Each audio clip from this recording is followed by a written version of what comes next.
Buenas, yo soy Javier Caño y esto es Caño de Panenka, un canal sobre fútbol español con vídeos de lunes a viernes a las 2 de la tarde. Hoy tenemos que hacer un vídeo repasando los peores jugadores de octubre en nuestra querida competición, en la Liga Española. Ayer hicimos su reverso positivo con los 10 mejores jugadores de octubre en nuestra competición. Me gusta menos hacer el lado negativo porque prefiero enfocar el análisis desde algo positivo y porque al final individualizar el rendimiento colectivo que está siendo malo de un equipo en solo un jugador me parece un poco injusto a veces y no hay que, yo creo que soy de esas personas que cree que no hay que focalizar un rendimiento general a solo un jugador, pero es verdad que hay algunos jugadores que están especialmente mal y como recuerdo siempre, en esta sección entran los jugadores de los que espero más de ellos. No meto aquí al último suplente del colista, meto aquí los jugadores que creo que tienen que dar más porque a mí me gustan y tienen que ir hacia arriba. Te digo aquí en intimidad porque este vídeo, bueno, no sé si lo va a ver mucha gente o no. Vamos haciendo el trabajo independientemente de los números. Ya llegará el momento en el que subamos hacia arriba. Pero aquí te digo en intimidad que mañana se viene la primera entrevista desde que reanudamos el canal. Es verdad que entrevisté a Aitor Elizegui hace unos meses, pero desde que esto se ha convertido en un canal con vídeos todos los días, viene la primera entrevista. Así que yo creo que es momento para que te suscribas y le des like. No me enrollo más y con un chasquido vamos ya a los 5 peores jugadores de octubre en la Liga Española. Y vamos a empezar con el que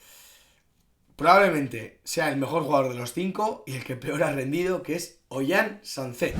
En el gráfico he puesto las 14 pérdidas que ha tenido este mes. Es verdad que es un dato superficial, no tiene tampoco mucho misterio. No tiene mucho más allá, no es un análisis muy profundo evidentemente, pero lo he querido traer porque yo creo que enseña muy bien cuál es el estado de confianza de Ollán Sáncet, que era un jugador que nos acostumbraba a crear ventajas constantemente para él y para sus compañeros, desde el control, desde el uso del cuerpo, desde el giro, desde el entendimiento del propio juego, y en este momento no está sumando absolutamente nada de eso. Para un jugador que vemos que está muy por encima de la media a nivel técnico y también táctico del resto de jugadores de su competición, le tenemos que exigir mucho más. O sea, para un jugador de esos niveles estamos viendo un rendimiento muy pobre. Es evidente, y esto es algo que dice Casquero en Radio Marca, si no me equivoco, que es que cuando un jugador está rindiendo mal, hay que mirar el rendimiento puramente deportivo, pero hay que mirar todo lo demás. Pues hablemos de confianza, hablemos de lo que le esté pasando en su casa, alguna situación personal.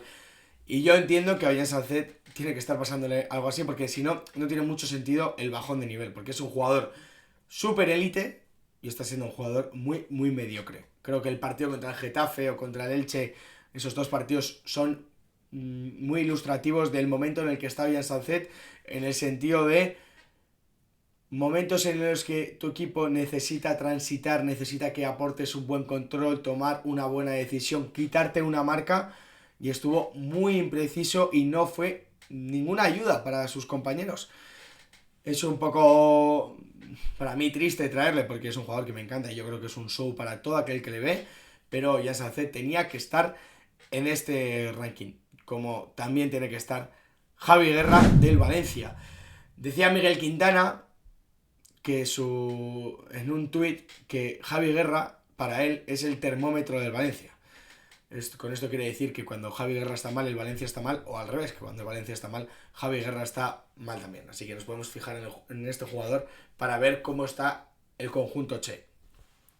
Puedo estar de acuerdo, y es que cuando Javi Guerra puede conducir, puede imponer su físico, puede ser un poco de organizador de este equipo, aunque necesita ayuda en ese aspecto porque no es especialmente ese jugador, cuando tiene llegada, cuando puede pisar el área rival o la frontal, puede disparar, que sabemos que tiene muy buenos recursos en ese aspecto, el Valencia es un buen equipo,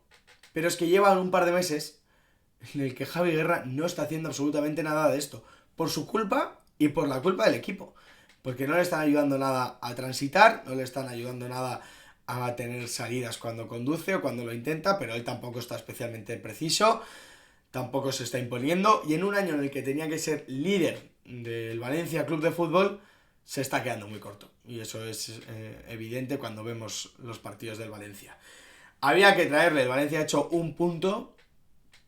en este mes de octubre, había que traer mínimo un jugador del Valencia, así que hemos traído a Javi Guerra porque yo creo que es el mejor jugador de la plantilla, o de los mejores, con Tárrega, Diego López, Danjuma en su mejor momento, pero había que traer a Javi Guerra porque sale claramente señalado de este mes de octubre. Nos vamos de Valencia a Vigo y este viene en representación de sus compañeros también, que es Carl Starfelt, es que ha hecho un gol en contra en este, o sea, un gol en propia en este mes de octubre y una expulsión. Igual Starfelt, y he destacado el gol en propia cuando es un accidente evidentemente, pero bueno, también es un error. Igual Starfelt no ha estado tan mal en este mes de octubre, pero es que los defensas del Celta en este mes de octubre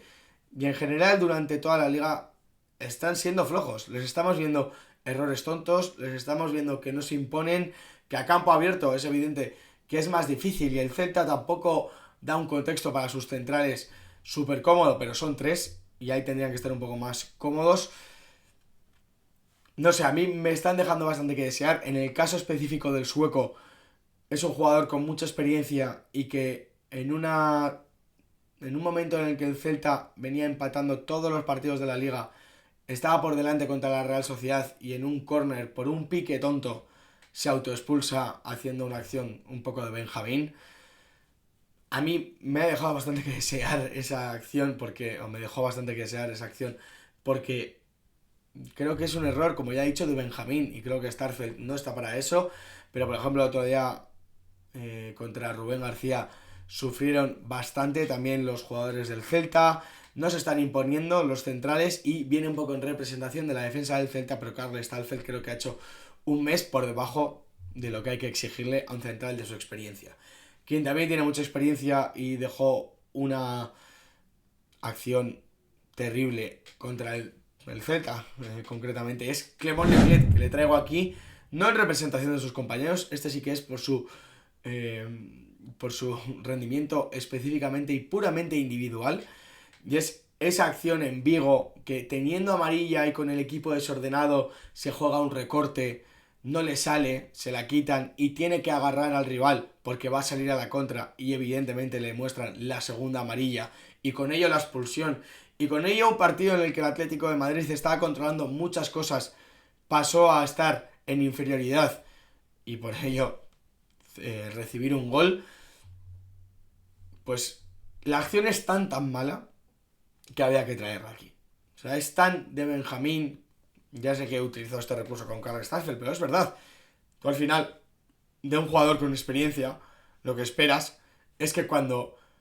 el equipo está desordenado, tiene amarilla, tire de galones y o se quite el balón o consiga, no sé, encontrar a un compañero, despejar, lo que sea, menos que acabe en expulsión. Y la acción es tan mala que había que traerle. Ya acabamos con un jugador que sí que es muy representante de sus compañeros, que hay que traer a uno, pero podríamos traer a unos cuantos, es marcado en el Sevilla,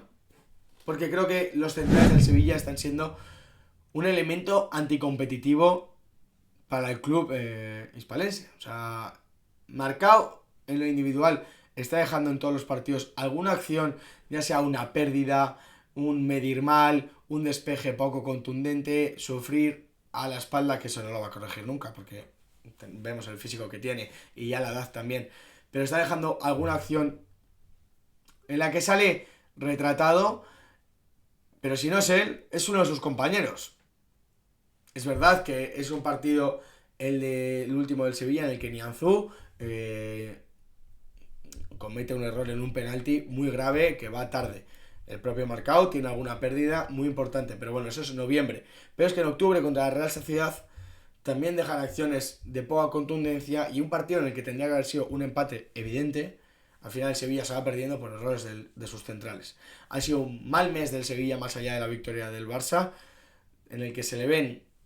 ha sido un mes muy ilustrativo con el Sevilla porque se le ven las cosas positivas que tiene, de que presiona muy bien, contrarresta muy bien, pero cuando ha tenido que llevar la iniciativa se ha quedado muy corto contra Mallorca y Sevilla, o sea, contra Mallorca y Real Sociedad, perdón, y había que traer a Marcao como representante. Al final, Sancet, Javi Guerra, Starfelt, Lenglet y Marcao son mis elegidos para los 5 peores de octubre. Damos un chasquido, he ido tarde en este caso.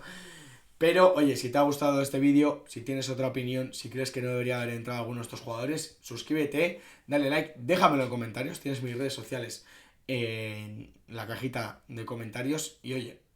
mañana viene una entrevista muy, muy interesante. Así que yo creo que es momento de apoyar el canal. Nos vemos en el siguiente. Agur.